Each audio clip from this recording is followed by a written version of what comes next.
Though here I am, I never imagined I would be among those sharing a wild tale. I suppose it's time to let it out there, since this seems like a disorganized dream transformed into a revenge scheme. Thus, I am 23. Recently earned a computer science degree. I was at last done after years of ramen noodles, all-nighters, and barely scraping by. Prepared for a real job, a real life, you know. Then Mark, my brother, 37, swoops in with this great opportunity. Mark has always been the kind of person believing he is the smartest man in the room, big talker, with even more ego. I was not surprised then, when he informed me he was launching a financial company with 2 friends. Being the boss makes him happy. He mentioned they wanted someone reliable to manage their new company's tech needs. "You're ideal for this," he said. "We need someone smart, dependable, and who won't screw us over." Indeed, should have noted straight away that red flag. Nonetheless, I was ignorant.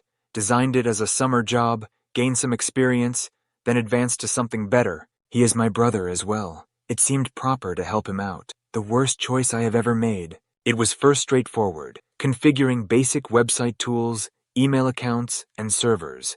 But thereafter, it became considerably more. Taking calls, setting up meetings, welcoming customers, performing errands, even investigating deals. I became their all-in-one office lackey. Also the pay. Funny joke. They perhaps paid me $7,000 overall over 2 years. Not a pay, just pocket change. Like, here's $500. Don't spend it all at once. I work full-time, occasionally for 60-hour weeks. I tried mentioning it several times. Mark would simply shrug it off. "Hey, I thought this was just tech support. Come on, man, we're building something incredible here." Sure, but everyone else was getting paid. Alex and Ben, his partners, were leading the high life. Fancy vehicles, costly suits, boasting their achievements. Not even could I afford to replace my cracked laptop. Alex was the worst of us. Smug, patronizing. Ben was the quiet, calculated one. Every time I would question him about pay, he would remark something like, "Maybe you're not cut out for this level of work," guilt-tripping me into working more or staying late. "We are depending on you, man. Don't let us down." But Mark, he led the ringers. "You will be part of the core team once the company takes off," he would remark. "Every time I grabbed onto your family, you'll get a bigger piece of the pie," maintaining that it would get better. It hardly did. The less they acknowledged me, the more successful they were. In meetings with clients or investors, I was simply Mark's little brother who helps out. I wasn't the guy who built their system. 2 years later, I was finished. Frayed, broke, and tired. I made the decision to return to graduate school. Mark treated me as though I was deserting them. "You're just going to leave us hanging after everything we've done for you?" Done for me? For 2 years they mistreated me. I did not mention that, though. Just advised him I had to pay more attention to my future. He found it incomprehensible. "Fine," he advised. "Do whatever you want. Just avoid coming crawling back when you realize you made a mistake." Walking away seemed as though one were tearing off a bandage. Though primarily relief, I assumed it would hurt more. Figured it out to be finished. Time to forward. Except that was not the case.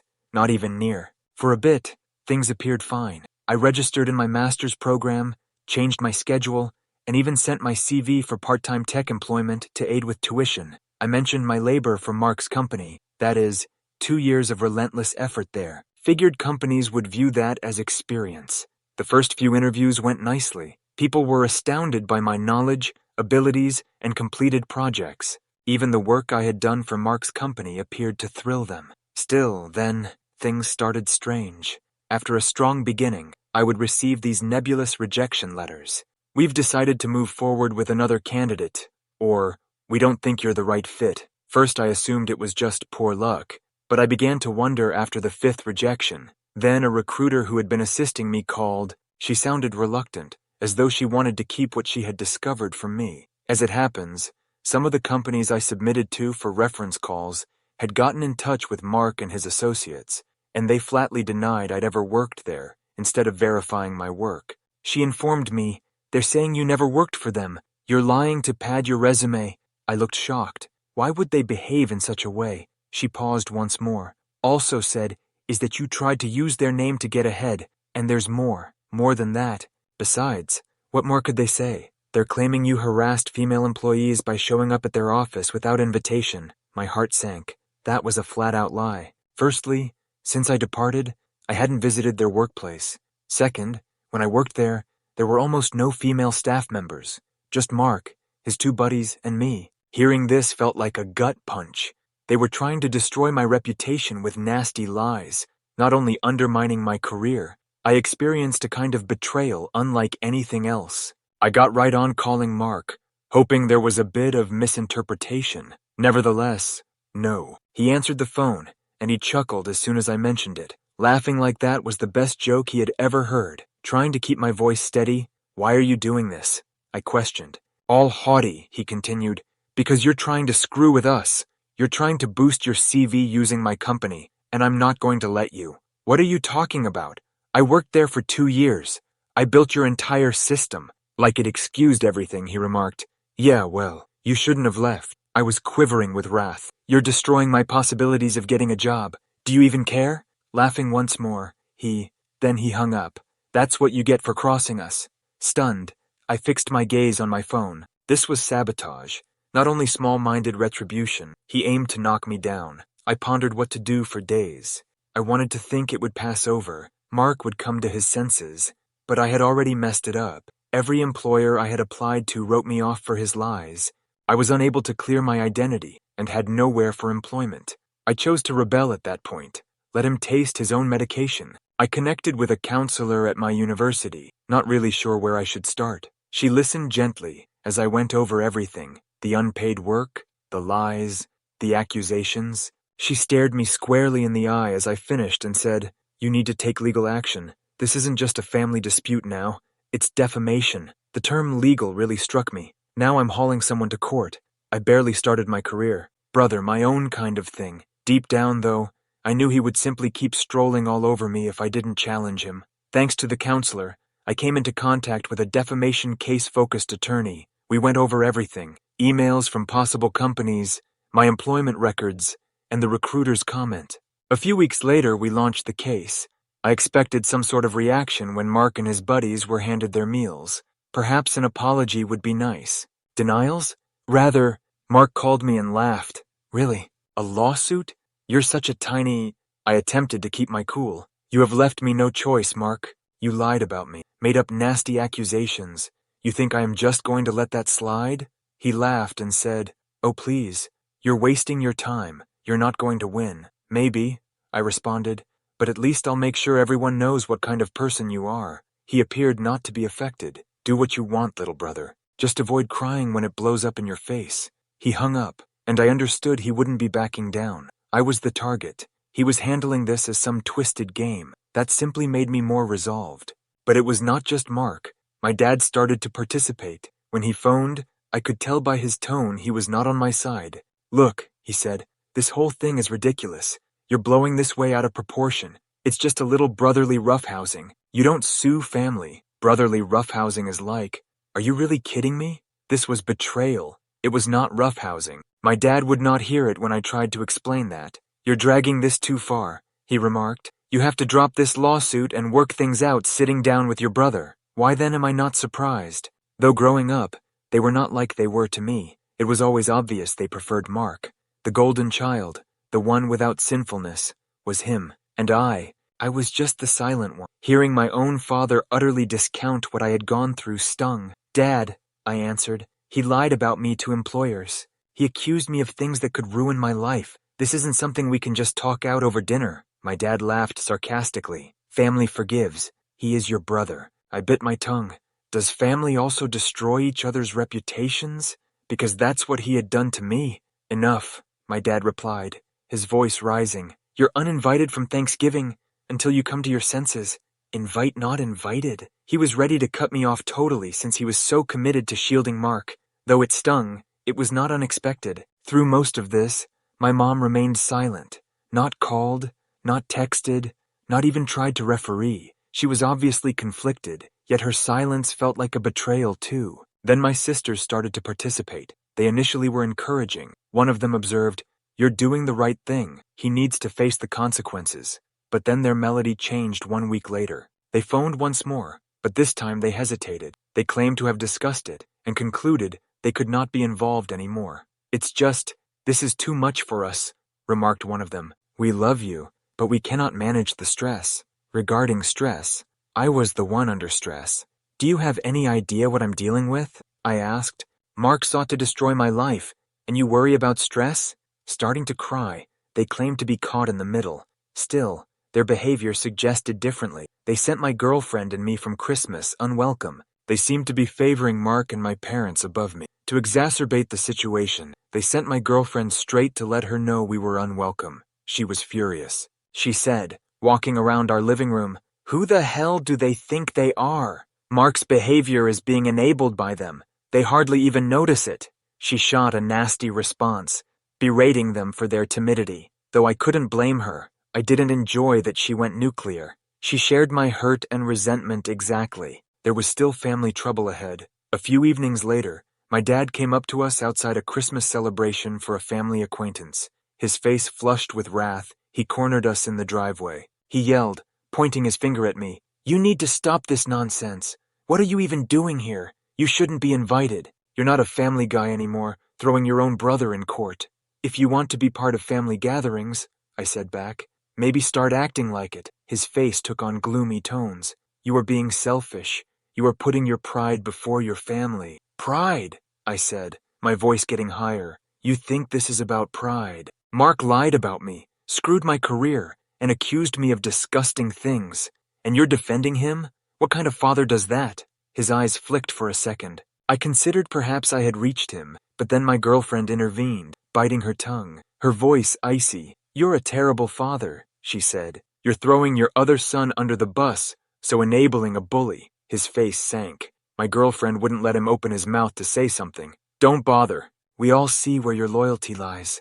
You've already made your choice." My mother watched silently while seated in the truck all through, like she hardly wanted to participate in the conversation. That evening everything was absolutely evident.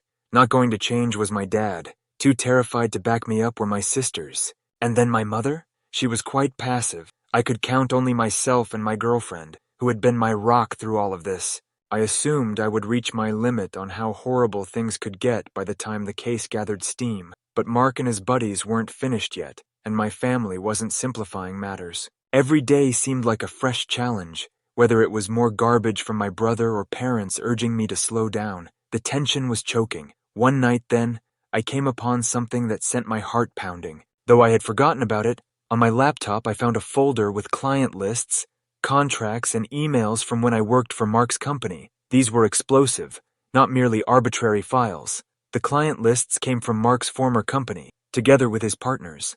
They boasted in those days about how these lists were their path to success. Though at the time I had not given it much attention, now I saw how damning this was. This was illegal, not simply dubious. I just stared at the screen for a minute. This might demolish Mark's case as well as his. Though I yearned for justice, I was not seeking to totally wreck his life. Then, though, I considered what he had done for me. He had no trouble trying to ruin my life. Why then was I reluctant to let him pay for his own mistakes? I phoned my lawyer early the following morning. "Bring them to the office now," he said right away. His firm went into hyperdrive when I dropped off the laptop. They contacted me urgently for a meeting some hours later. "These files change everything," stated my attorney. "We are forwarding these to the U.S. Attorney's Office." "Wait, the folks? Why?" "Because this isn't merely evidence for your case," he said. "This is proof of criminal behavior, fraud, theft, you name it. Once the U.S. Attorney gets involved, it's out of our hands." That chilled me to no end, though he cautioned me, "Prepare yourself. This is going to get messy, and you need to brace for what your family might say." My attorney convinced me this was the appropriate action. He was not pulling a hoax. The aftermath began practically right away. Mark and his associates must have understood the files were passed over, since their new attorney changed direction all of a sudden. They were experiencing panic.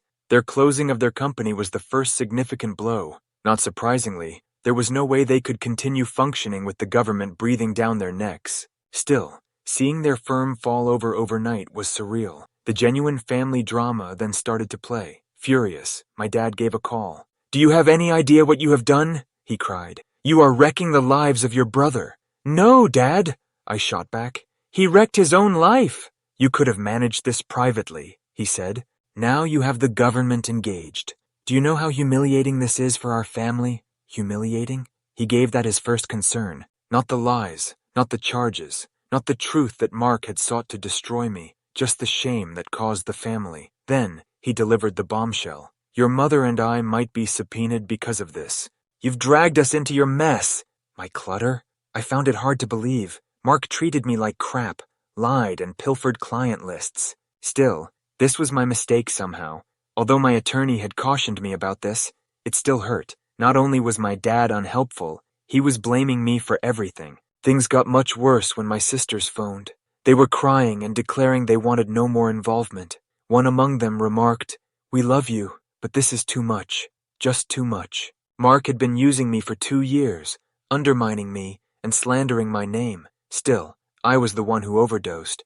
They seemed unable to separate their allegiance to Mark from the reality he had created. Mark's lawyers, meanwhile, got in touch to inquire about a settlement. Though I wasn't ready to let them off lightly, they realized they were in trouble. One thought kept running through my head as I sat in my lawyer's office observing the turmoil. This is not only about the case now. Mark and his associates did not merely close their company discreetly. Claiming the case had sapped their funds, they presented themselves as victims.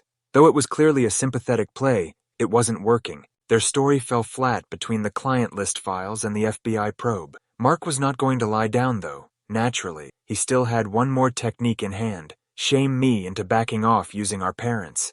My dad called once more the week their business closed. He was begging rather than yelling this time. "Son, don't you think this has gone far enough? Mark's lost his business.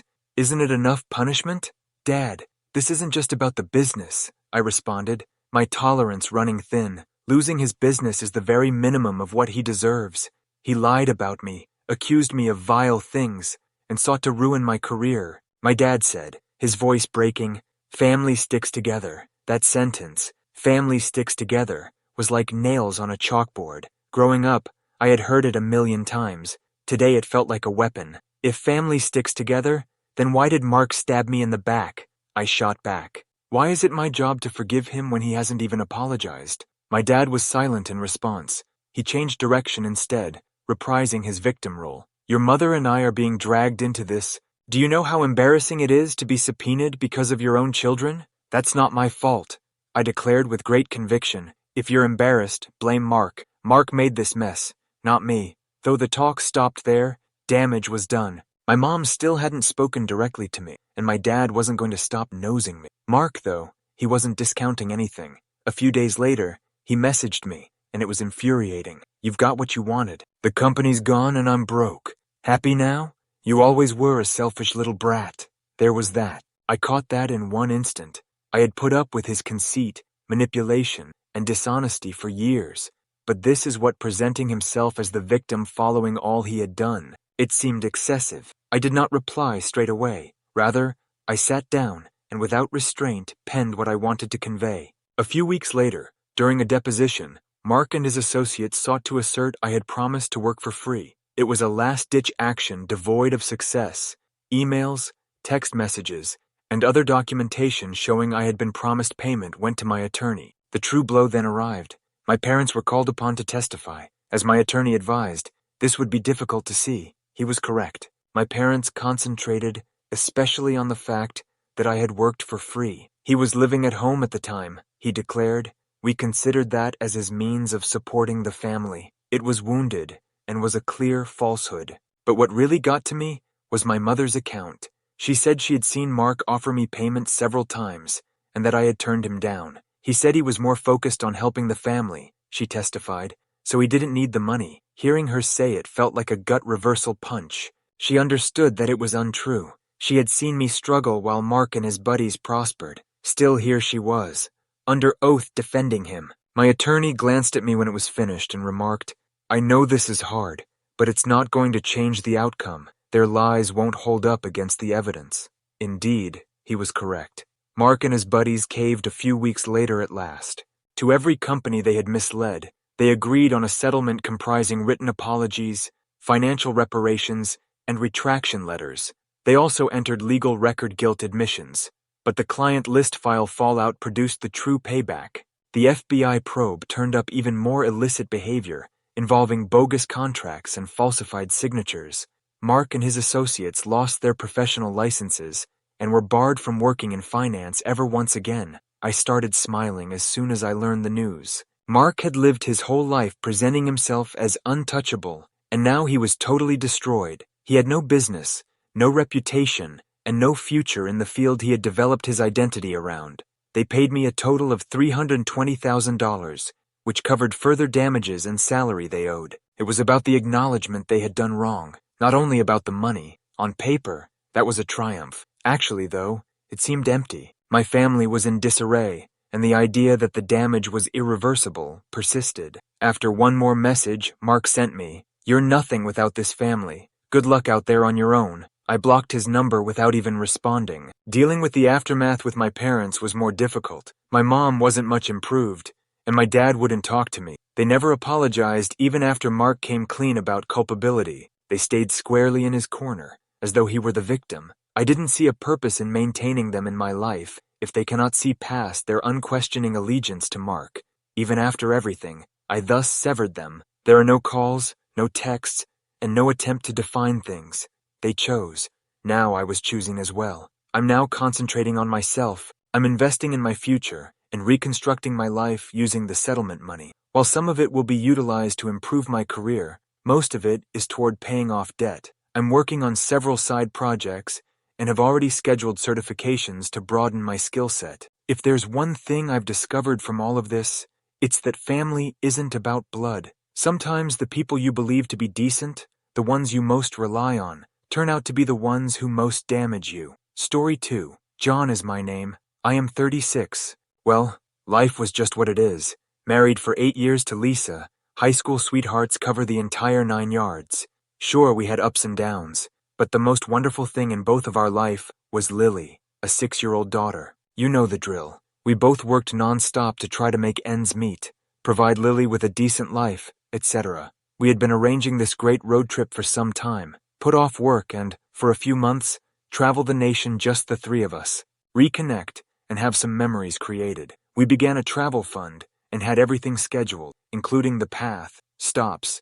I believed Lisa was also rather excited. Retroactively, I suppose there were indicators. Lisa had been detached, zoning out during talks, fixed on her phone late at night, always exhausted, and always under stress. I assumed it was job, or simply the everyday grind invading her life. Both of us sensed it. I felt the trip would resolve everything. Boy, I guess I was mistaken. I returned from work one afternoon to an empty house. Lily was at my parents' house, so it was just quiet, remarkably quiet. And there it was when I entered the kitchen. On the counter, a folded sheet of paper bearing my name in Lisa's handwriting. My stomach flips. I knew, simply knew, this was terrible news. John said, "I need some time to find myself. I'm sorry, but I have to do this alone. I'll be back when I'm ready." That's it. No explanation. Know where she was going. Know when she would come back. Just went. The shock felt to be a physical strike. One minute my wife and I are arranging a cross-country trip. The next, she disappeared. Half expecting to find her baggage, I looked into the closet. No one, including her automobile, vanished as well. Of course, I answered her on phone, directly to voicemail. Trying to be cool, I left a note asking her to call me back and to chat. I called once more after that. Once more here, always with the same damned voicemail. At last I phoned Mark, my brother, always knowing what to do. He is the level-headed one. I said Lisa had left, then read him the note. Like he may have seen, he sighed. "John," he said, "you have to lock down your accounts. Protect yourself. We have no idea what she intends." Indeed, he was right. Not even had I considered the money. I looked about the house for missing objects. Apart from some personal belongings and clothing, she hadn't taken anything. She seems to have walked away after distilling her life to the very minimum. That evening I slept little at all. I continued going back in my thoughts over the past few months, looking for hints I had missed. Had any indication something was on its way? She had been far off, yes, but not like someone preparing to desert her family. Finding out what to tell Lily was the toughest challenge. She was too little to know why her mother would simply walk away. To be honest, I also found it incomprehensible. I picked Lily from my folks' house the following day. Telling her Lisa had gone on a trip and would be back soon, I attempted to act normally, though I have no notion if that was accurate. Lily asked not too many questions, but I could see her eyes were confused. Hell, I too found myself perplexed. Rising early the next morning felt like approaching a wall. For a while, I considered perhaps it had been a horrible dream, but there it was, the note still sitting on the counter, a sobering reminder Lisa had vanished. I went to give her another call. Straight voicemail. I left another note pleading with her to at least indicate her safety. Deeply down, though, I knew she wouldn't call back. I resolved to phone Maria, Lisa's best friend. Perhaps she was aware of something. Maria asked, startled as I was. Wait, she just left? I hadn't heard anything about this, John. She said nothing to me. Her response validated my anxiety. This was not an average journey. Lisa had hidden this, had planned it. Maria agreed to try to get in touch to Lisa, but I wasn't not holding my breath. The remainder of the day melted together. Lily went to the park with me, but my head was a million miles away. I played with her. Every time she laughed and every time she asked me a question, it felt like a gut check. The picture of Lisa going away, leaving me to respond to queries I lacked the knowledge for, would not go away. That evening, Lily was asleep, and at last, I let myself fall apart. I considered all the times Lisa had seemed far off, all the times she had claimed she felt caught and had to find herself. She seemed to me at the moment simply stressed. She would have brushed me off even if I had volunteered to assist and chat. Looking back now, I saw she had to have been organizing this for some time. The home was silent and somewhat deafening. I felt absolutely alone. This was not some struggle from which we could merely recover. This was life-altering. I thought back on what Mark had advised on self-defense. I had previously canceled the credit cards and blocked our joint accounts. Still, I harbored a persistent sense of inadequacy about my performance. I entered our bank account login. Of our savings, a good portion vanished. Money I had worked assiduously to save just went. Inside me simmered resentment and betrayal. I was left gathering the fragments while Lisa was someplace, carefree, loving her new life. I almost against will checked her social media, and here it was, a fresh Instagram post, her image on a beach wearing sunglasses, a broad smile covering her face. Finally free, the caption said. I thought of myself as looking at a stranger. I knew Lisa different than this. She was living life, out there, while I stayed home trying to explain to our daughter why her mother wasn't around. I grabbed a screenshot and emailed it to Mark. He asked whether I was all right away on a call. Not even near, I was not. I reassured him, though, I was managing it. Apart from what else could I say? Mark advised me not to wait about for Lisa to determine whether she wanted to come back. I had to decide what to do next. Indeed, he was right. I couldn't continue to pretend this was only transitory. She had chosen. Now I had to decide how best to proceed. Still, it was easier stated than done. The next several days were fog. I went through the motions, looked after Lily, headed to work, acted as though everything was normal when it was anything other. Every time I glanced at Lily, I experienced a terrible weight of obligation. How I could explain any of this to her beyond me. One evening, I sat down and simply let myself feel it all. The wrath, the despair, the treachery. I considered all the years we had been creating a life together, all the sacrifices we had made. And today, it seemed as though none of it counted to her. She was living free out there, and I was left here alone, picking up the fragments for our daughter. I knew then I couldn't keep waiting for her. Lisa had decided, and it had not included us. Though it stung like hell, I realized I had to start thinking about Lily's and my best interests. I wasn't going to let her drag us into uncertainty while she decided whether we were worth returning to. The following day I phoned a lawyer. I needed to know my alternatives even if I wasn't sure whether I was ready to ask for divorce. I had to know how I might defend Lily and myself. Though it was a tiny step forward, it seemed like I was at last moving ahead. This was the life I had now, not the one I had intended. Nevertheless, I would do whatever it took to make it work.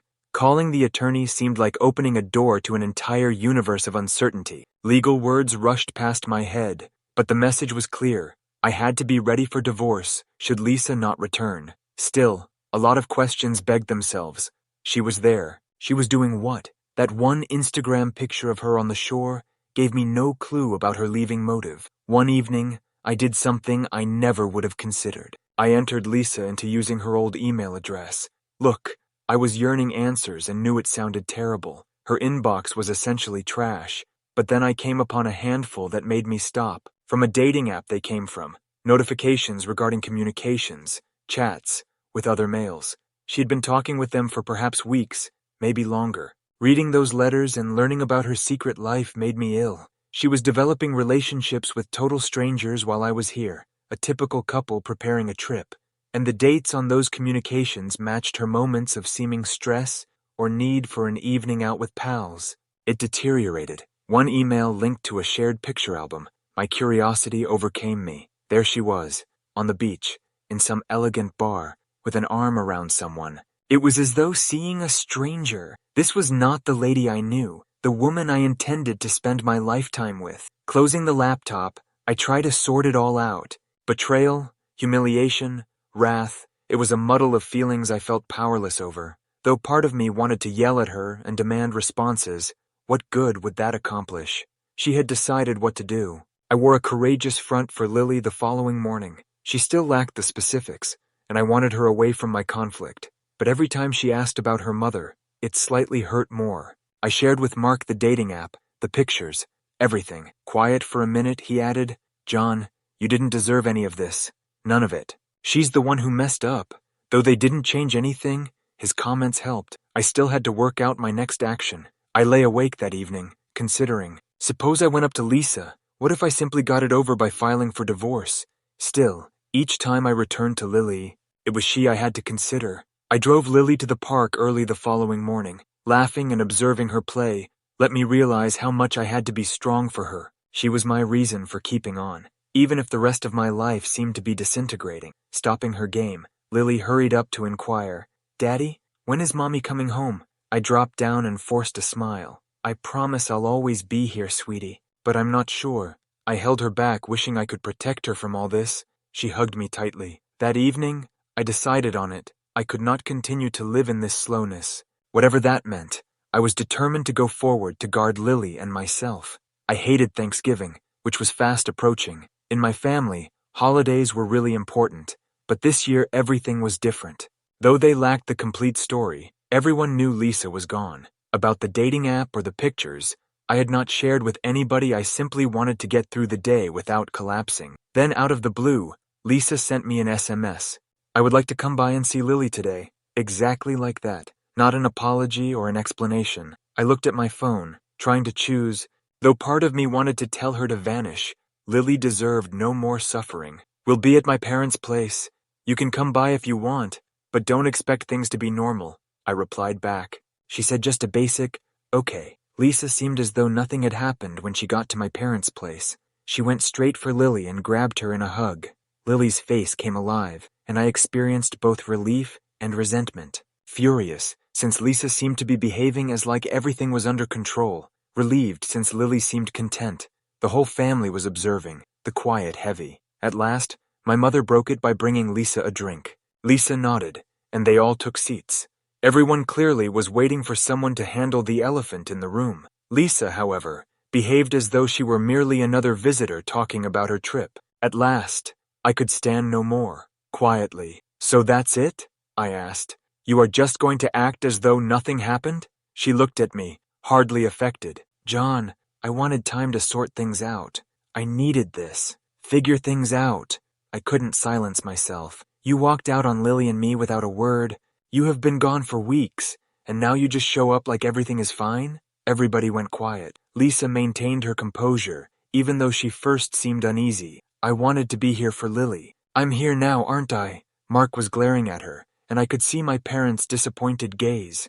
Lisa, however, simply dismissed it, seeking to divert Lily's attention with stories of her exploits. She wouldn't be owning anything, I came to see. She was not going to explain or apologize. She could sweep beneath the rug, hence this was only a small annoyance. She said she had to go after dessert, that she had other plans. Lily seemed let down, yet she hugged her mother and asked when she would see her once more. Lisa gazed at me, and for a moment it seemed as though she would really say something significant. She said, nonetheless, soon, sweetie. I'll be back soon. She then strolled out, once more leaving the mess behind her. Lily was silent on the journey home. She hardly replied when I tried to make her laugh. She entered her room immediately away when we arrived home. Feeling the weight of it all that had happened, I sat by myself in the living room. Thanksgiving was meant to be about family, about thankfulness. Still, all I sensed was emptiness. Lisa had came in, disorganized everything, left once more, and left me to cope. That was the new normal, I realized at the time. Me keeping everything together while she fluttered in and out as it suited her. I was finished. Done waiting, done wishing she would show up, done acting everything would be fine. Though I had no idea what my next action would be, I knew one thing for sure. I was going to create a life for Lily, and me, and Lisa's half-hearted visits wouldn't be part of it. We would do better than that. After Thanksgiving, something changed within of me. I had changed from being enraged. I was reversed, perhaps a little relieved as well. Lisa had shown me precisely who she was, a woman who could walk away from her family, show up when it suited her, and then go without thinking twice. I began to find our new normal comfortable. Every night, Lily and I ate supper together. We created her favorite meals and shared story time before bed. She needed to feel safe, know that I was there, always regardless of everything, particularly Mark. My family was around far more too. Though basic, it felt good, like we were creating something strong. Then Lisa resurfaced, just as I was adjusting to this. Saying she needed to chat, she texted me at work. Though I nearly turned away from her, curiosity won me back. That evening I met her in a coffee shop. She appeared worn out, and I sensed a discomfort about her not before observed. "Alex," she added, "I thought I could find myself, or whatever, but it turns out that wasn't what I expected." She continued on about how things hadn't gone as expected, how she'd lost touch with pals, how life wasn't as simple as she'd have assumed it would be on her own. She was in financial problems apparently since one of the guys she had been seeing had misled her out of money. At last, she arrived at the core. "Just until I get back on my feet," she remarked. "I was thinking maybe I could come back." I fixed her right in the eyes. "So let me clear things out for you," I said. "You left us to find yourself, you got involved with some guy who scamped you, and now you're back because you need a place to crash?" She squatted. "It's not like that, John. I thought maybe we could work through this." I gave my head a shake. "You want to make things right, Lisa?" "You walked out without a second thought. You left me to explain to our daughter why her mom wasn't there. You show up Thanksgiving, act like nothing happened, and now you want to come back? Because you're broke." She looked down. "I am sorry, John," she said. "I'm ready to be a family once more. I have changed." I could see through it, though. She had not altered. She wanted an easy way out. She was simply living with the results of her choices, not feeling very guilty. I apologized to Lisa. "Lily and I have been doing fine on our own. We have progressed. I don't think it is fair to her, or to me, to let you come back just because things didn't go the way you planned." She grabbed my arm as I stood up to head off. "John, please don't do this. I'm begging you." Feeling a weird closure, I stared at her hand on my arm. "Lisa, you left, and in doing that, you made your decision. I have to do what's best for Lily now, and that means not letting her suffer once more." I strolled outside feeling less than I have in weeks, like a weight had been taken off. I had been obsessing over what I had done wrong, why she had left, if there was any way I might right things. But in that instant, I understood that occasionally, people act in ways you cannot influence. You are only able to forward. I gave Mark everything when I phoned him. He laughed somewhat. "Man, I knew she would come crawling back eventually. She just didn't realize she'd already burned all her bridges." That almost perfectly captured it. She was aware there was no going back after burning her ties to me. I had no sympathy for her. I was relieved. Relieved that I could at last end that chapter and concentrate on what truly mattered, creating a life for Lily and me, whereby we could both feel safe and cherished. Over the next several weeks, I changed personally. I no longer felt bitter or enraged. I thought I would at last be releasing something. I was okay, and Lily was too. Rather good. And enough for me as well. Not always does life go as you intend. People occasionally disappoint you in ways you cannot foresee. Ultimately, though, I discovered that I am more robust than I had realized. Lily and myself as well, we are going to be perfectly fine.